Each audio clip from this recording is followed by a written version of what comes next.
Hello बच्चों, let's read the given question. The question says there are three rings, each of mass m and radius r, are arranged as shown in the figure given below. We need to calculate the moment of inertia of the system about an axis y dash as shown in figure. So इस question को समझने के लिए we need to understand about the concept of moment of inertia. So moment of inertia, apart from it, we need to also have an understanding about the parallel and perpendicular axis theorem. So moment of inertia की अगर हम बात करें, it is denoted with I, which is nothing but the product of mass and the square of the distance from the axis of rotation. ठीक है, so this is how we define moment of inertia. And apart from this, अगर हम बात करें, let's say we have a body and जो rotate कर रही है about an axis passing through its center of mass, that is let's say IO या फिर IC कह देते हैं हम इसको.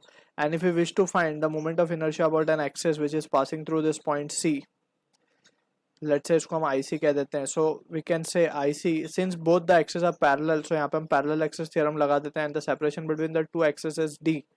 तो IC can be written as, इसको हम let's say IO मान लेते हैं, which is center of mass basically,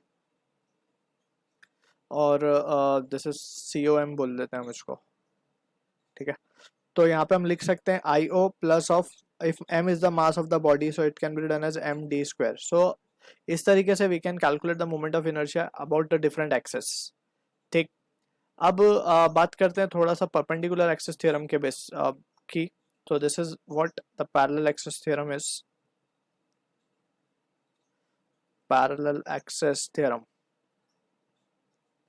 perpendicular axis theorem जो कि applicable है only for a plane lamina. Let's say ये plane lamina है हमारा, and we have one axis this and another axis is this.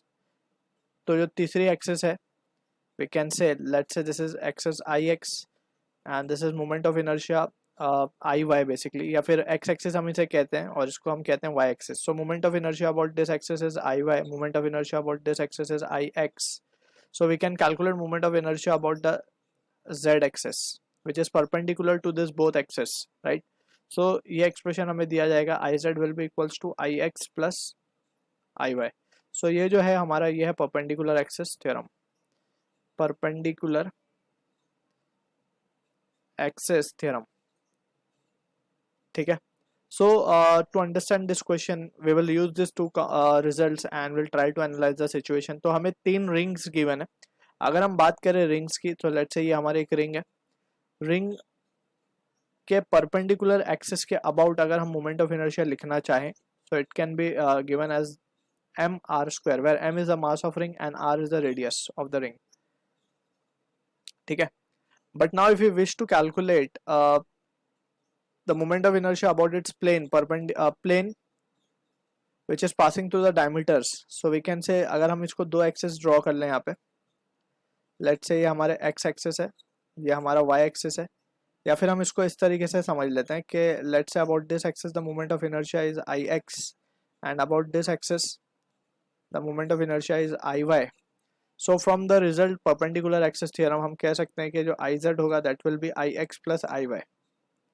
And since we can say this is a symmetrical body, so Ix और Iy same होंगे, so we can say 2Ix will be equals to 2Iy will be equals to Iz.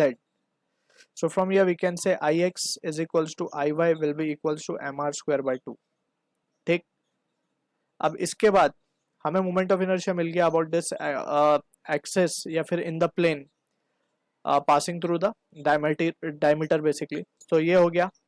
अब अगर हम इसकी बात करें कि let's say हमें ये हमारा रिंग है और इस डायमीटर के अबाउट हमें moment of inertia we have calculated mr square by 2. But if we wish to find the moment of inertia about this axis, जो कि एक साइड से टेंजेंट है बेसिकली इसको, and if we wish to find the moment of inertia about this axis, let's say I dash, so इन दोनों के बीच में हम पैरेलल एक्सिस थ्योरम लगा सकते हैं. The distance between the two axis perpendicular distances r. ठीक है ना, तो ये परपेंडिकुलर डिस्टेंस होना चाहिए जैसे हमने यहाँ पर d लिखा है. तो यहाँ पे अगर हम पैरेलल एक्सिस थ्योरम लगाएं तो we can say I dash will be equals to mr square, जो कि इस एक्सिस के अबाउट है, I के about, mr square by 2 plus of m into r का स्क्वायर. सो ये रिजल्ट हमें मिलेगा 3 mr स्क्वायर बाई 2.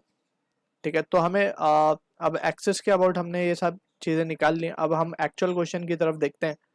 तो वी हैव 3 रिंग्स है हमारे पास, तो हमें वाई वाई डैश के अबाउट पूछा गया। So moment of inertia Y Y dash के अबाउट हम लिख सकते हैं। इसको अगर हम कहते हैं कि ये 1 है, ये 2 है, ये 3 है, so it will be moment of inertia due to 1 plus moment of inertia due to 2 moment of inertia due to 3। तो अगर हम 1 की बात करें, सो 1 के ये टेंजेंशियल पास हो रही है एक्सेस वाई वाई डैश, तो टेंजेंशियल के लिए ये रिजल्ट आएगा 3/2 mr²। सिमिलरली 3 के लिए भी ये इसी तरीके से 3/2 mr² आएगा। I2 की अगर हम बात करें, सो ये प्लेन में से पास हो रही है, जो कि ये वाला केस है, ये वाला, तो इट विल बी mr²/2। सो जो फाइनल रिजल्ट हमारे पास आ रहा है वो आ रहा है 3/2 3 mr² plus mr²/2। So we can से जो फाइनल आंसर हमारे पास आएगा वो होगा 3 mr² प्लस mr²/2, जो कि होगा 7 mr²/2।